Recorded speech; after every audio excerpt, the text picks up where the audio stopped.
Hello friends, કેમ છો બધા? બધાને ભાવથી જય સ્વામિનારાયણ, જય શ્રી કૃષ્ણ, રામ રામ, ગુડ મોર્નિંગ. તો બધું કામ પૂરું થઈ ગયું છે ને હવે આપણે બપોરની રસોઈ તરફ જઈ રહ્યા છીએ. એમાં આપણે કરવાનો છે ગુંદાનો સંભારો. એટલે ગુંદામાં ચીકાશ હોય એટલે એમાં નિમક નાખવું જ પડે. એટલે વેલો સુધારીને રાખી દે. જો તમને જો દેખાય છે આ બારોબાર સંચો બધું આવી ગયું છે. અને આજે થોડાક ડબરા ને બરણી ને એવું બધું ધીમે ધીમે સાફ કરવા માંડીએ, નકર પછી કંઈ ભેગું થાય નહીં આપણું. અને એકલા એકલા સામાન હારવાનો હોય એટલે થોડીક વાર પણ લાગે. તો ગરમી પણ એવી છે અને સાથે સાથે આ બધું કામકાજ પણ નીકળી પડ્યું છે. તો એમ થાય કે હજી તો કેટલો ટાઈમ ગરમી સહન કરવી પડશે એમ.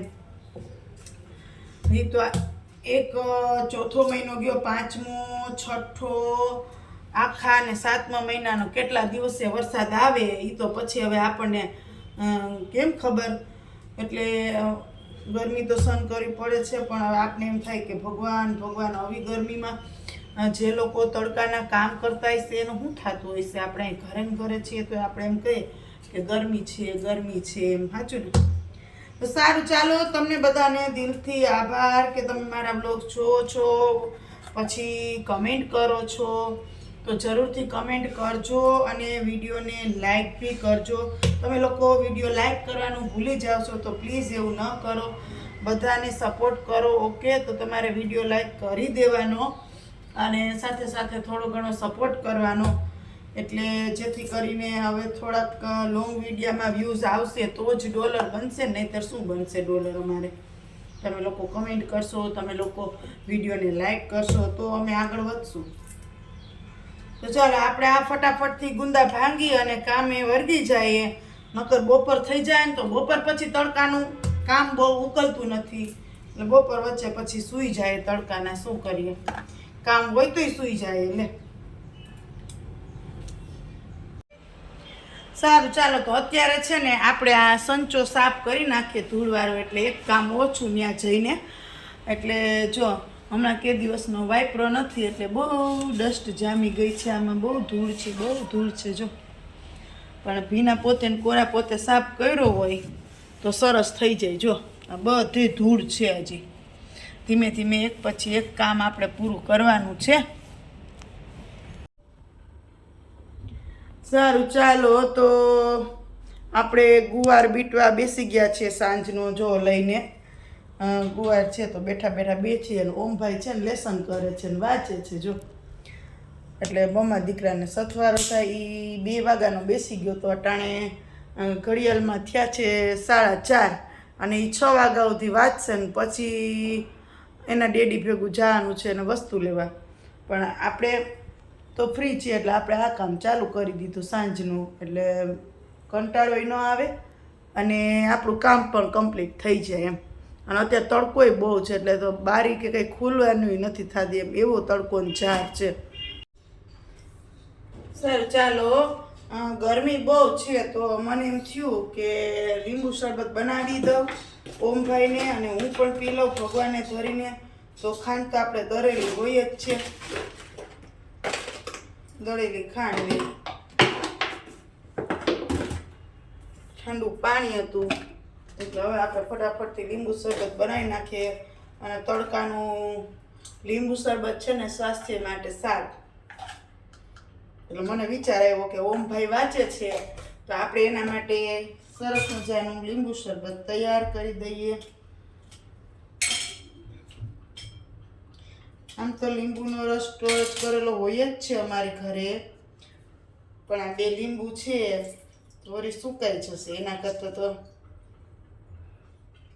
એને વાપરી નાખીએ. અત્યારે તો ગમે એને સ્વાભાવિક છે કે આવું ગરમી છે ને તો બીજું કાંઈ ખાવું પીવું એના કરતાં છે ને લીંબુ શરબત તે સ્વાસ્થ્ય માટે શ્રેષ્ઠ કહેવાય. એટલે લીંબુ શરબત પીતું રહેવું જોઈએ એમ. मेरी अखियाँ मेरे सपने ले गया.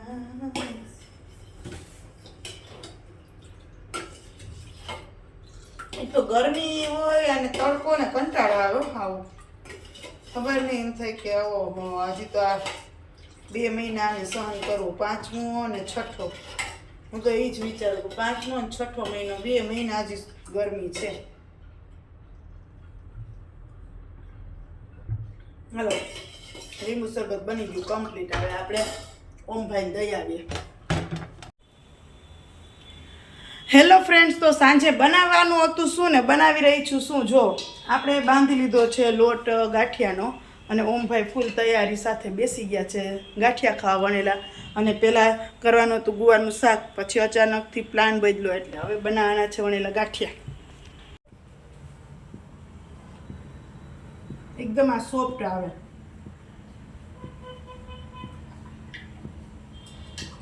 આપણે ગાંઠિયા વણવા માટે પાટલાની જરૂર નથી પડતી, આપણે હાથે જ વણીએ છીએ. પહેલેથી ને જ હાથે જ ગાંઠિયાની ટેવ પાડી છે ગાંઠિયા વણવાની. જો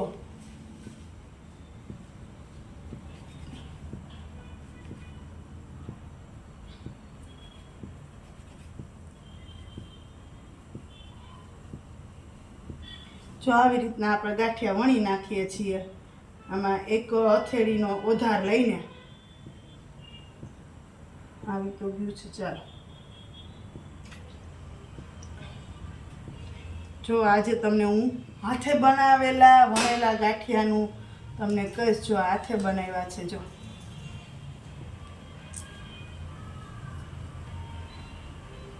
ભગવાનને થાળ કરી લેજો. બનાવવાનું હતું શું ને બનાવી નાખ્યું શું. મન થયું તું ગાંઠિયા ખાવાનું, મને શું કરું હું તો પછી બનાવી નાખ્યા. એકદમ મસ્ત મસ્ત. જો તમે જોશો તો તમને અંદાજ આવી જશે કે આ જો ગાંઠિયા કેટલા મસ્ત થાય છે. જો જો જો જો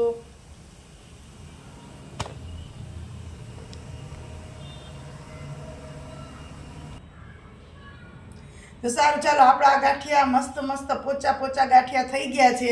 અને આપણે આ ચટણી, છાશ અને ચીભડાનું કાચું ને બધું લઈ અને ઓમભાઈ જાય છે ભગવાનને થાળ કરવા, અને પછી અમે ગાંઠિયા જમી લઈએ. ભગવાનને ડુંગળી ના ધરાય એટલે ઓમને ડુંગળી ખાવી હતી, તો જો એને સાઈડમાં સુધારીને રાખી દીધી. અને અમે ડુંગળી ખાતા નથી, મારે ભગવાનનો થાળ કરવાનો એટલે અમે થાળમાં ડુંગળી મૂકીએ નહીં. જો એટલે આટલું જ થાળમાં રાખ્યું છે. હાલો તમે પણ સરસ મજાના વણેલા ગાંઠિયા ખાવા.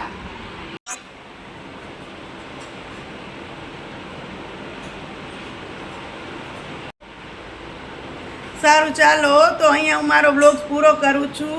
અને બધાને ભાવથી જય સ્વામિનારાયણ, જય શ્રી કૃષ્ણ, રામ રામ. મારે તેલ પણ પાછું આવી જશે.